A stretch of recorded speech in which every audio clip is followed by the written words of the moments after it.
from chilly but happy College Park, this is the Big Dog Postgame Show. Maryland 15, Princeton 10.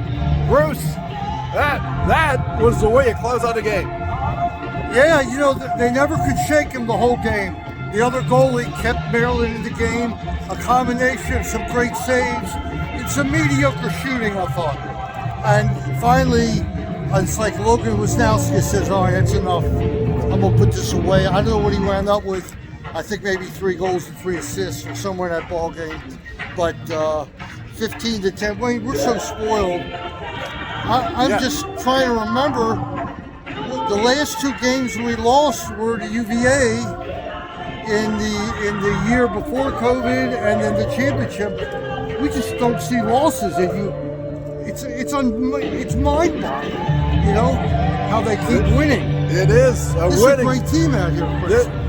This is what you've been waiting for, Bruce. This is the capital of lacrosse, without a doubt. We'll be back after this commercial message.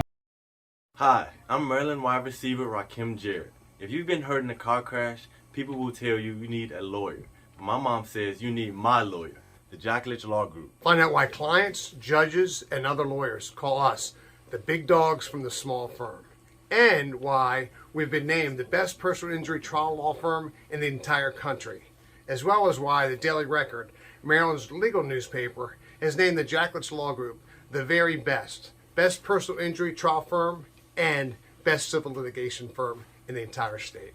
Every single lawyer at the Jackledge Law Group was honored by Best Lawyers in America. Hiring the Jackledge Law Group was the best decision anyone in my family has ever made, other than my decision to play football at the University of Maryland. At 855-BIG-DOG-1. Don't just get a lawyer, Get the lawyers. If you're hurt, listen to my mom and bite back with the big dogs.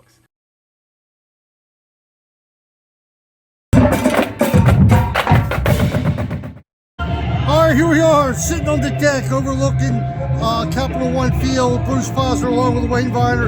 Another victory for the number 1 University of Maryland Terrapins, 15-10 over Princeton. Number 20, Princeton, and you know, they played like it for a while, but Maryland really closed it out. Somebody from Princeton interviewed me before the game and said, you care to make a prediction?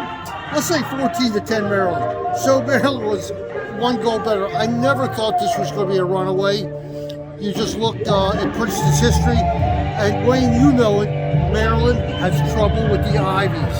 They always have, right? And it's just one of those things. I don't know what the relation is, but they have trouble. And listen, this game could have turned 3 or 4 times when Princeton kept cutting into the lead. But when it mattered, it was Luke Weirman once again controlling the X. They did. Look, for a while, Princeton got the ball into the high slot, more of a hockey term than lacrosse, and were able to make plays from there. And when you're standing 5 yards, 8 yards from the goalie, you could score. Maryland managed to cut that off as the game went on. Yeah, Weirman had some wins, came down and scored. Then, for a bit, Jonathan Donville starts to take over the game. Princeton realizes that, and you look up and there's a shorty on number 1, and boy, did Logan make them pay. Did Root make them pay for focusing on Donville, and at that point, game was over. Number 1 takes the game for Maryland. Listen, Donville each week is getting a little bit better.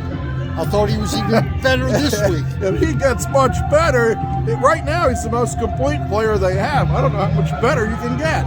You know, I was sitting with Eric Maliver's parents. It's always fun sitting with parents because they're like really hyper on the game. And the one thing you always watch with that, the other parents around us. And I'm going to tell you who had a great game today. And his dad was sitting behind us, and that was Ajax. Oh, yeah. Number 36. He had one hell of a game, and his dad, he was letting it go. He was loving it.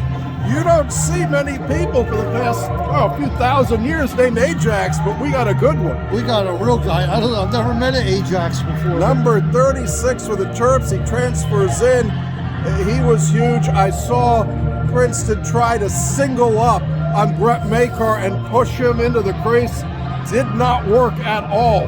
Well, you know what else? We've talked about it before. The shorties were spectacular today. Yeah. Bubba and number 8, Police. Yeah. Jake Higgins was back, and it made a big difference in the game.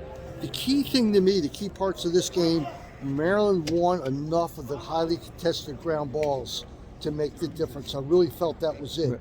And Maryland won. They're 3-0, number 1.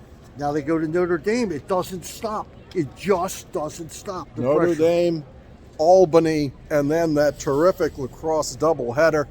Later in the day, it's Duke and Towson, but the prime game of the day at Audi Field in a few weeks is going to be Maryland, Virginia. The battle for number 1 goes on. Yeah, Virginia, they handled Syracuse pretty well today. I think it was 20-11. It got close. It was like 7 or 8-1, and Syracuse stormed back, but they weren't a match for Virginia, and I can't wait to play UVA. I mean, I can't explain to you how much I want that game. Yeah. Hey, we've got a press conference. Got to go in and talk to Coach Tillman, so we'll take care of that. And as always, we thank you for listening and watching. As long as I have the games, we're going to keep doing these post-game shows live from College Park. That's the legendary Maryland sportscaster, Bruce Posner. I'm Wayne Viner. We will see you after the Albany game. 3-0, baby. Good afternoon.